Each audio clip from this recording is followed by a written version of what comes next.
In this lesson, we're going to talk about the physiology of pain. But let's start with a video.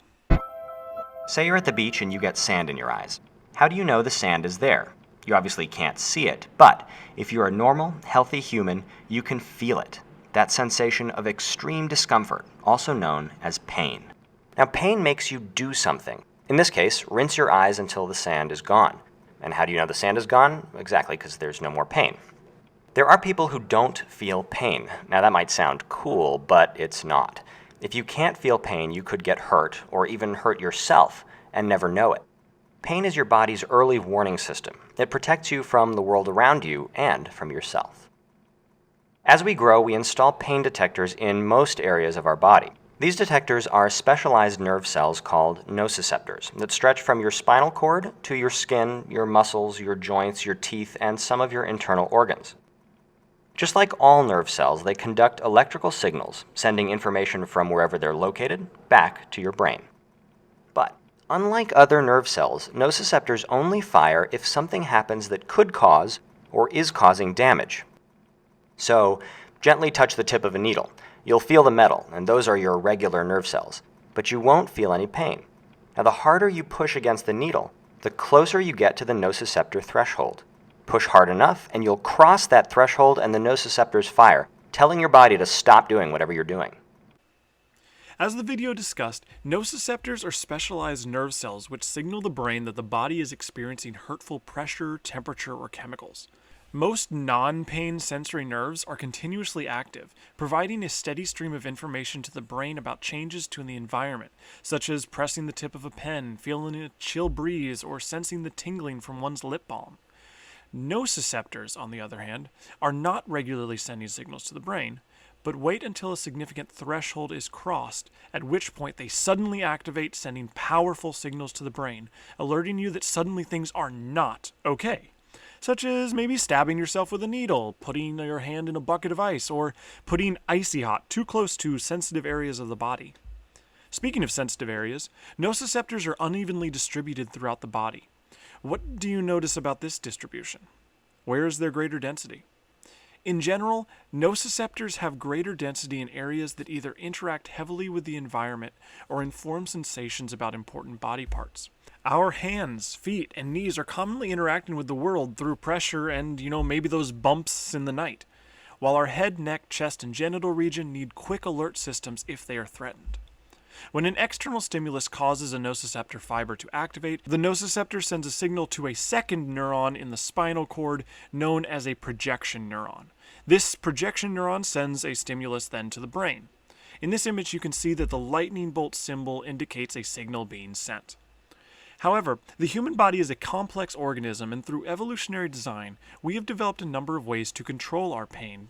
First of all, we have a specialized neuron that helps to limit the projection neuron, just in case things get too out of hand. This neuron is called the inhibitory interneuron. Its whole point is to restrain, hinder, reduce, or inhibit the capacity of the projection neuron. When the inhibitory interneuron is dormant or inactive, the projection neuron is free to send signal to the brain, thus we experience pain. But if the inhibitory interneuron is turned on, then no signal can be sent. Off. On. Pain. No pain. In general, however, our body wants to experience pain. It wants to be alerted. Thus, when a nociceptor fires, it also sends a signal to the inhibitory interneuron, telling it to stand down.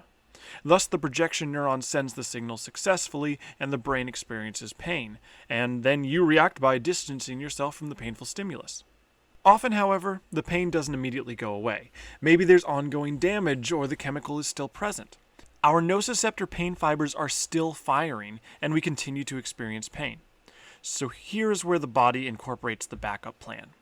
The gate control theory of pain argues that non-painful input, such as applying pressure to a wound or biting our lips, can limit our pain experience. Specifically, this theory proposes that sensory fibers associated with non-painful sensations are also connected to these same inhibitory interneurons and projection neurons.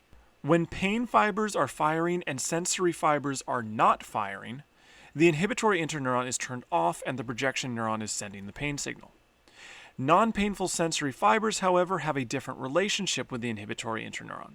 The sensory fibers actually want to turn on the inhibitory interneuron because they want to send some signal to the brain, but not a ton. That is, the sensory neurons want the brain to be aware of the pressure, but not freak out about it. Some sensation goes through, but not an overwhelming amount. Thus, when we put pressure on the wound or bite our lip, suddenly the sensory fibers activate. Even though the pain fiber is trying to turn off the inhibitory interneuron, the sensory fibers are successful in turning it back on. Thus, the pain signal is reduced. The gate control theory got its name due to the interpretation of the inhibitory interneuron as a gate. When the nociceptive fiber is firing alone, the gate is open. That is, the inhibitory interneuron is turned off. But when the non-nociceptive sensory fiber is activated, the inhibitory interneuron is now turned on again, and that gate closes. That's it. Gate open, gate closed. All about what is happening to the inhibitory interneuron. But I mentioned that our bodies have evolved a number of different mechanisms for reducing pain. In addition to the inhibitory interneuron gate, the brain can also generate its own signals to reduce pain sensations. Research on rats has found that stimulating specific regions of the brain can block transmission of pain signals. But how does this work? The brain is programmed to release endogenous opioid peptides, which are designed to help regulate pain and reduce stress. Endogenous just means it comes from our own body, and opioid means it binds to the same regions of the brain as opium, creating similar effects such as sedation, pain relief, slowed breathing, etc. The most well-known of these endogenous opioid peptides are endorphins, which are released during acute stress such as during exercise. The region of the brain they bind to is actually the ends of the projection neurons, thus blocking those signals from going to the brain. Well, now that we understand how pain works physiologically and natural ways our body reacts to pain signals, the next video will examine more ways in which we can control pain.